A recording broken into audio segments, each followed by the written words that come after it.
How's it going, everyone? Of course, God of War Ragnarok is officially out today, and with that, we've got some free DLC to go over. Not for God of War Ragnarok, but it is Ragnarok themed, so do want to talk about that.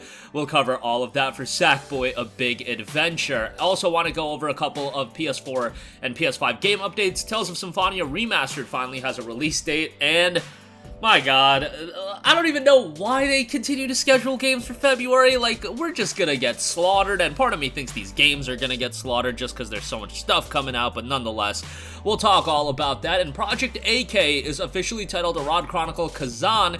G-Star 2022 has got a brand new trailer on that. We'll talk all about that. That doesn't have a confirmed platform, however, it does note it's a console 3D action RPG, so, you know, probably will be coming to PS5, maybe PS4, probably PS5, but we'll talk that at the end of this video. But first up, if you have Sackboy: A Big Adventure, there is some God of War Ragnarok themed DLC available free right now. Sackboy: A Big Adventure does this with like every major release, so it's pretty cool to see. So they have a Freya costume, they have an Atreus costume, and they have the Kratos costume. Gotta say, the Kratos costume looks awesome. I think that's the best one they put out. The Atreus one and the Freya one look pretty good too, but yeah, God of War Ragnarok is officially out today. I've been playing quite a bit of it. As I mentioned earlier, Sony was nice enough to hook me up with a copy of the game one day ahead of release date, so I have a little bit more time than some of you guys that are starting the game today, but I'm not even that far in. This is one that I really want to take my time with, and I really tried to explore every nook and cranny of the game just to experience everything. And you know, with games like this, they always have just crazy attention to detail, and you really see that shine through in Ragnarok as well. I wouldn't say that I'm like blown away by the game from a technical standpoint, and people might think that's like blasphemy, but at the end of the day, it is a cross-gen game, and like I've seen games like Ratchet Rift Apart, and that's, you know, a true next-gen title. We've seen a couple of other titles, but I have to say, Ragnarok does such a good job of engaging you right out the gate. I mean, God of War 2018 did a great job of doing that too, don't get me wrong, but God of War Ragnarok, like, literally immediately, I want to say within, like, 3 hours of the game, like, I had multiple moments of, oh, holy you-know-what going on, and, yeah, really enjoying it from that aspect, and I'm still super early on, but, yeah, fantastic game. You know, $70 is always going to be a hard sell for a lot of people, and I can definitely understand that. You guys know the deal with first-party titles. They usually don't go on sale for that long. I mean, Horizon, we're finally able to get that at around 40 bucks, and it's been, what, 9 months since that game has been released. So God of War, I wouldn't expect to see a steep discount on that game, honestly, until, like, probably Days of Play 2023. Like, that's where I could first see the first really good discount on that game happening. So if you are, you know, on the fence about checking it out, I'll tell you guys, like, obviously, my initial impressions of the game have been incredibly positive. I'm really enjoying it, but, you know, you guys saw the reviews. It's got, like, a 94 on Metacritic. Everybody's really enjoying it, except that I saw there was one person that gave the game a 6 out of 10 and then got death threats for it. Like, okay, yeah, like, if you're sending death threats over stuff like that, you're just, like, a bottom feeder, but, nonetheless, Sackboy: Big Adventure has some free DLC, so you can check that out if you do want that. And again, Kratos costume, I think, looks quite good. And Sackboy: Big Adventure, as a whole, game's pretty solid. Like, it's not a fantastic game, it's not a $60 purchase, but it's not like your traditional LBP games, obviously. Sackboy is just kind of the mascot they went with, and it's more of a platformer. It's a good platformer at that.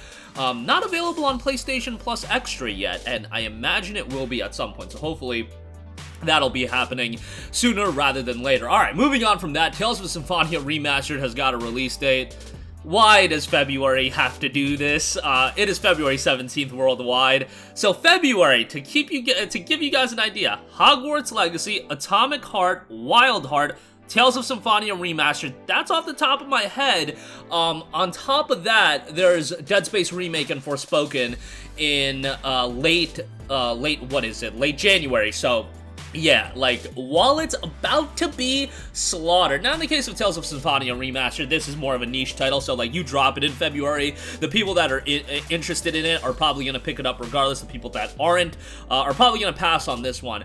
The issue with Symphonia Remastered is that it's priced at $39.99, which is the same price that we had for what's it called, Tales of Symphonia: The Chronicles on PlayStation 3, that had both Symphonia and Dawn of the New World. Now, people meme on Dawn of the New World, people troll Dawn of the New World, think it's a terrible game. I don't think it was that bad, obviously not as good as Symphonia, but Symphonia is a game that, man, I would have liked to see a full-on remake for the game. I get it that, you know, that's a bigger undertaking than just doing a remastered release. Fine.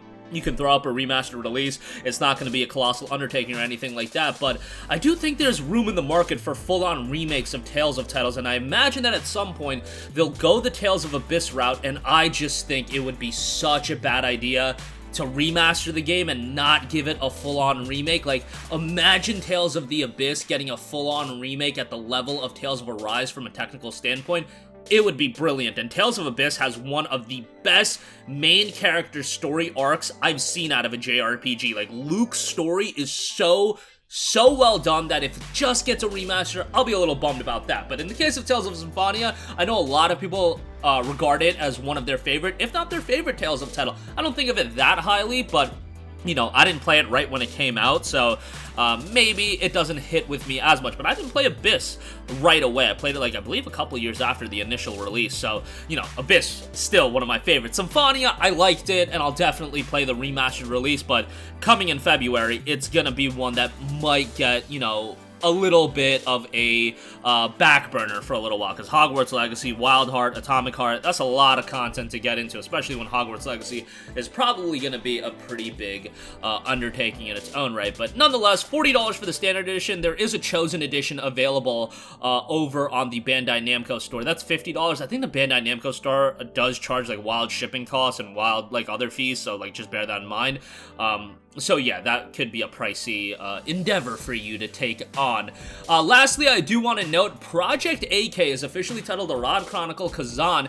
Project AK, the Dungeon Fighter online-based Souls-like action RPG from Neopol, formerly known as Project BBQ, will be officially titled Arad Chronicle Kazan. Parent company Nexon has officially announced. A brand new trailer drop for the game gives us a little bit of a glimpse in the title. Kazan, which expands the Dungeon Fighter Online universe, is a console 3D action RPG set about 800 years before the events of the main game, expands the tale of the General Kazan and Archmage Ozma, who defeated the Berserk Dragon Hismar that invaded the Pylos Empire on console.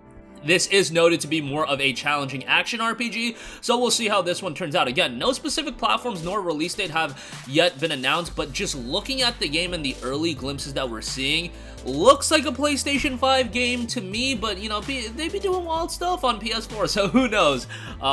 You know, maybe it'll be a cross-gen game, but I imagine by the time this game is going to get ready to come out, PS5s are going to be readily available, and as I say that, I just jinxed the hell out of that, but let's hope that that is the case, because I don't think we're going to see this till like 2024, so it's going to be quite a while, but nonetheless, wanted to give you guys some information on that, and that is going to do it for me. Again, Sackboy: A Big Adventure gets a trio of costumes to celebrate the release of God of War Ragnarok. Go check that out if you are interested, and as far as Ragnarok goes, surprise, surprise, the game's really good. Tales of Symphonia Remastered drops on February 17th. There is a Chosen Edition, available on the Bandai Namco store, so if you do want to check that out, that's $50, by the way, includes like a steelbook.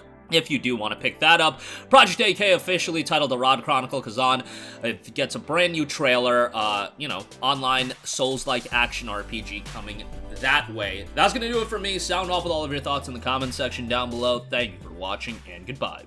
Hey guys, we hope you enjoyed the video, and if you did, make sure to hit the subscribe button, and if you're already subscribed, do us a favor and hit the bell icon. This way you'll be notified whenever we post a new video. That's the best way to keep up with all of our uploads, and we usually try to upload 2 videos a day. And with the bell icon hit, you'll be notified whenever we do upload a video. As always, thanks for watching.